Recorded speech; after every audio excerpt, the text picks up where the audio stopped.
Eu tenho que confessar para vocês que em determinado ponto da minha vida eu me senti frustrado por ter nascido falante de português. Eu li um livro em algum lugar que explicava como todas as línguas e culturas têm nuances e pequenos detalhes, de forma que, por exemplo, apenas um falante nativo alemão consegue entender de fato, consegue captar inteiramente uma obra como Fausto, de Goethe. Você pode aprender alemão, pode ler Goethe no original, entender tudo, mas jamais terá tanta capacidade de captar os nuances da língua quanto um nativo, porque te faltam os milhares de inputs culturais que só uma pessoa que nasce naquela cultura consegue absorver. Mesmo que você aprenda inglês fluente, more na Irlanda por 10 anos, você será incapaz de atingir todas as nuances e detalhes de Ulisses, do James Joyce. Você consegue ler, lógico, vai gostar, é uma boa obra, mas você vai captar apenas uma fração das referências culturais da obra.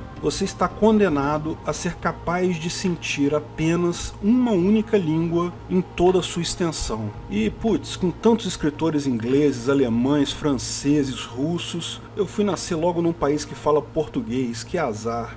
Essa frustração passou, pelo menos para mim, quando eu li o poema Minha Irmã, de Cora Coralina, e me dei conta que seria impossível explicar para alguém de fora todas as nuances e detalhes que tem escrito ali. Algum estrangeiro pode aprender português, lógico, vai entender o conto, vai até gostar da conclusão, é um bom conto, mas duvido que alguém sem a nossa visão cultural chegue ao nível de emoção que tal poema me levou. Mas, definitivamente, só mais tarde na vida eu conheci Fernando Pessoa, e consegui ler e entender Fernando Pessoa, e então me toquei. Que bom que eu nasci falando português. O que isso tem a ver com o tema? Eu vou explicar no final. Não esqueça de curtir o vídeo e se inscrever na página. Clique no sininho para ser avisado de novos vídeos. A guilhotina de Hume cai na guilhotina de Hume? Se usada como uma norma de dever ser, algo do tipo, não se deve criar uma norma de dever ser a partir de um ser. Lógico que ela cai nela própria. Mas antes de entender o que é essa guilhotina e por que nessa situação ela cai em ela mesma, vamos definir alguns conceitos. Existem dois tipos de normas ou afirmações, normas de ser e normas de dever ser, também chamadas normas descritivas e normas valorativas. Você pode identificar uma norma dever ser porque ela inclui o verbo dever, deve, deveria ou similares. Ao contrário, uma norma ser usa o verbo ser, é, será ou similares. Um dever ser é algo que as pessoas deveriam seguir. Por exemplo, a maior parte da legislação positivada, as leis estatais, são deveres ser. Leis têm por objetivo dizer o que as pessoas deveriam ou não deveriam fazer. No Código Penal brasileiro, até um tempo atrás, havia a tipificação de crime, adultério, trair marido ou esposa, X anos de cadeia. Qual norma essa lei positivada implica? Que você não deve fazer sexo fora do casamento. Essa exata mesma norma pode ser aduzida dos 10 mandamentos, está escrito lá, não cobiçarás a mulher do próximo. A fonte da norma, ou seja, de onde veio a norma, é diferente, a linguagem usada, a forma como foi escrita é diferente, mas a norma é basicamente a mesma. Não se deve trair o seu marido ou a sua esposa. É uma norma de dever ser, é algo que as pessoas deveriam seguir. Existem duas características que toda norma de dever ser compartilha. Primeiro, elas podem ser desobedecidas. O motivo todo de terem escrito não trairás é porque existe a possibilidade de alguém desobedecer isso. Não faria sentido escrever um 11º mandamento como não cairás para cima, porque não tem como cair para cima, a gravidade garante que você sempre vai cair para baixo. Então, se é algo inevitável, não é um dever ser. Todo dever ser implica na possibilidade de não ser obedecido. Deveria ser obedecido, mas não necessariamente vai ser obedecido. A segunda característica é que tem um juízo de valor implícito aí. Você não deve trair o seu marido ou esposa por um motivo, seja ele moral, religioso, pelo bem da comunidade, o que for. Alguém, por algum motivo, acha que trair é algo ruim. Um religioso pode dizer que você não deve trair porque Deus diz que é pecado. Um romântico pode dizer que você não deve trair porque isso mata o amor do relacionamento. Um amigo por dizer que você não deve trair porque castidade é mais barato que divórcio. Não importa a situação, há um julgamento moral aí, há um valor moral por trás de todo dever ser. Como é moral, é algo que pode mudar, tanto no tempo quanto no espaço. Por exemplo, pelo menos na justiça brasileira, isso foi superado. Hoje pode trair, não há nenhum tipo de pena para isso. No momento que essa valoração deixou de existir, a norma deixou de existir. Mas existe um outro tipo de norma que é chamada norma do tipo ser. Normas ser, também chamadas de normas descritivas, são normas que simplesmente descrevem um fato, uma lei física ou uma realidade existente. Por exemplo, a lei da gravidade é um tipo de norma desse tipo. É um ser, é um fato. Ao contrário da norma dever ser, a norma ser é sempre verdadeira ou é sempre falsa, mas não é algo que pode ser desobedecido ou alterado em determinada situação. E, lógico, existe independente de alguém valorar aquilo, alguém dar valor para aquilo. O céu é azul. Não interessa se você gosta disso ou não, simplesmente é. Você cai para baixo. Isso é bom, é ruim, não interessa, simplesmente é. A própria lógica, a matemática, são normas desse tipo, são normas do tipo ser. Então, existem esses dois tipos de normas, e lógico, você pode derivar uma norma de dever ser a partir de outras normas de dever ser. Sempre você vai fazer isso em conjunto com normas do tipo ser. Por exemplo, você não deve cantar sua vizinha porque quem canta alguém quer fazer sexo com aquela pessoa, e como você não deve fazer sexo fora do casamento, não deve cantar sua vizinha. Não se deve fazer sexo fora do casamento. Como já vimos, é uma norma do tipo dever ser. Quem canta alguém está querendo fazer sexo com aquela pessoa. É uma norma do tipo ser, uma constatação. Não deve cantar a sua vizinha. É um dever ser, que estamos derivando daquele primeiro dever ser. A própria lógica empregada na construção é uma norma ser. Ou seja, ao dizer que A mais B leva a C, isso é um ser. Mas isso está ok, porque se tem um dever ser na origem, deriva um dever ser no final. Então, você pode derivar uma norma de dever ser se ao menos uma das premissas usadas for também um dever ser. As demais podem ser do tipo ser, mas a lógica dita que pelo menos uma delas precisa ser um dever ser para que logicamente se possa derivar um dever ser. Você pode também derivar normas ser ou normas descritivas a partir de outras normas do ser ou descritivas. Por exemplo, você pode dizer que sempre caímos para baixo porque a lei da gravidade diz que corpos se atraem, então o nosso corpo é atraído em direção ao centro da Terra. Isso está ok também. A ciência e a matemática fazem isso o tempo todo. Como a norma de origem não tem valoração, é apenas verdadeira ou falsa, o resultado é sempre verdadeiro ou falso. É sempre uma norma do tipo ser. Agora, vamos pensar na guilhotina de Hume como uma norma de dever ser. Não se deve criar uma regra de dever ser a partir de um ser. Isso é devido ao fato que se você define um dever ser a partir de um ser, como o ser é algo que simplesmente existe, não está ligado a nenhuma valoração, então a consequência seria sempre verdadeira ou sempre falsa, seria impossível desobedecer ao dever ser. Então, temos um ser, uma norma descritiva, se for derivado de um ser não pode ser um dever ser, e estamos derivando um dever ser. Não se deve fazer uma norma dever ser a partir do ser, ou seja, ela cai nela mesma. A falha nesse raciocínio, lógico, é que a guilhotina não é uma norma de dever ser, ela é um ser. O ponto importante que Hume queria ressaltar, e todas as demais pessoas que desenvolveram essa ideia a partir de Hume, é que se você chegou a um dever ser a partir de um ser, é porque existe uma valoração implícita. Ela está ali, você apenas não explicitou a mesma. Ou seja, essa regra serve como um alerta. Presta atenção ao que você fez, porque você chegou no dever ser em algum lugar, talvez sem querer, você introduziu uma valoração, um dever ser. Então repare que ela não diz que tal colocação é automaticamente inválida, muito menos que você não deveria derivar um dever ser de um ser, que isso cairia nela mesma, mas apenas alerta que está faltando algo ali. Como é um ser, não há valoração, então não quer dizer que a derivação é inválida, é boa ou ruim, é apenas verdadeira ou falsa. No meu vídeo sobre ética argumentativa, expliquei que Mises e Rothbard não acreditavam ser possível derivar uma ética libertária derivada puramente a partir de regras a priori. Um dos motivos pelos quais eles não acreditavam nisso é porque imaginavam que tal ética cairia na guilhotina de Hume. Então, Hofbauer partiu para derivar tal ética libertária usando o justnaturalismo. Algumas pessoas alegam que o justnaturalismo por si só cai na guilhotina,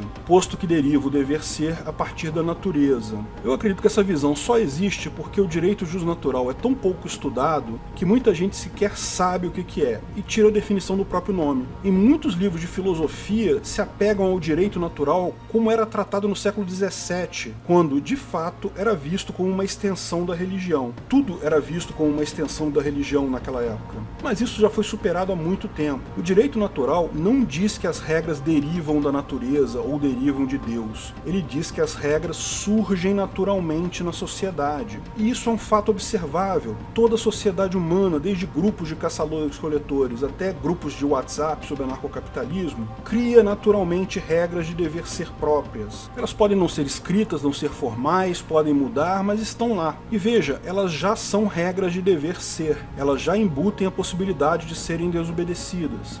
O justnaturalismo, como usado por Hofbauer, apenas define as regras de dever ser mínimas de uma ética comum a partir das regras de dever ser que já estão na sociedade. Seja qual for a metodologia usada para derivar tal ética, tais regras, como elas já pertencem, já são regras de dever ser, o resultado é um conjunto de deveres ser como esperado. Agora, é verdade que existem vertentes do justnaturalismo que vão um passo além. Não satisfeitas em identificar tais regras que já existem na sociedade, querem saber como tais regras foram criadas. E, nesse ponto, algumas das correntes efetivamente podem cair na guilhotina. Se você tentar derivar regras de condutas a priori, por exemplo, exclusivamente de leis de física, matemática e lógica, isso cai na guilhotina. O mais provável é que existe um dever ser implícito aí que você está deixando de fora. Existe uma valoração oculta. Um caso clássico disso é a eugenia. Derivaram um dever ser a partir da teoria da evolução, que é um ser. Felizmente, tal aberração justnatural é morta e enterrada hoje em dia. Quando Hoppe apresentou sua ética argumentativa, muita gente ficou preocupado que essa poderia cair na guilhotina. Afinal, ele deriva que, se alguém tem capacidade de argumentar, então é autoproprietário do seu corpo e deve reconhecer a autopropriedade do oponente na argumentação.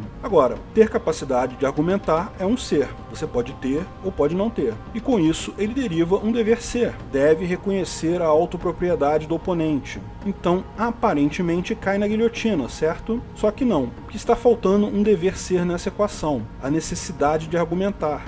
Como devemos argumentar para elaborar uma ética perene no espaço e no tempo, e para argumentar precisamos de capacidade de argumentação e um oponente totalmente independente para argumentarmos. Então devemos reconhecer a autopropriedade de nosso oponente. Agora ficou certo. Um dever ser mais um ser levando a um dever ser. Perfeito e cristalino. Lógico, esse não é o único ponto em que levantam tal possibilidade da ética argumentativa cair na guilhotina. Mas, se você buscar, vai ver que existe sempre um dever ser nas premissas que o pessoal que ataca geralmente deixa passar. No final, existe um dever ser básico, no argumento do Hoppe, uma valoração subjetiva básica que é: devemos derivar uma ética para a convivência pacífica perene no espaço e no tempo. Isso é a valoração base do Hoppe em sua ética. Se devemos derivar tal ética, então devemos argumentar. Se devemos argumentar, então seguem todas as conclusões da ética argumentativa. Dever ser derivado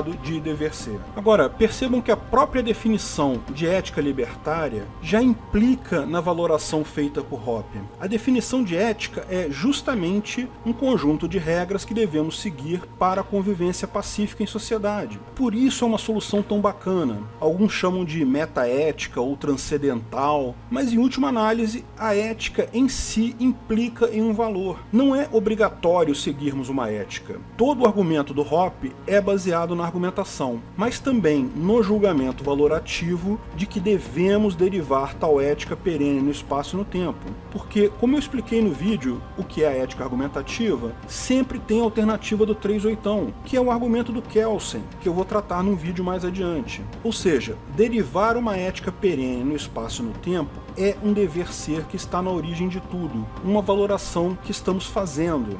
outras pessoas podem valorar isso diferente e podem até ser contra tal ética, como, de fato, a maior parte dos estatistas e socialistas em geral o é. Por exemplo, um argumento que se faz contra o justnaturalismo e que também se aplica à ética argumentativa é o engessamento legal. Sociedades mudam, costumes mudam. Uma ética argumentativa perene no espaço e no tempo, por definição, não muda.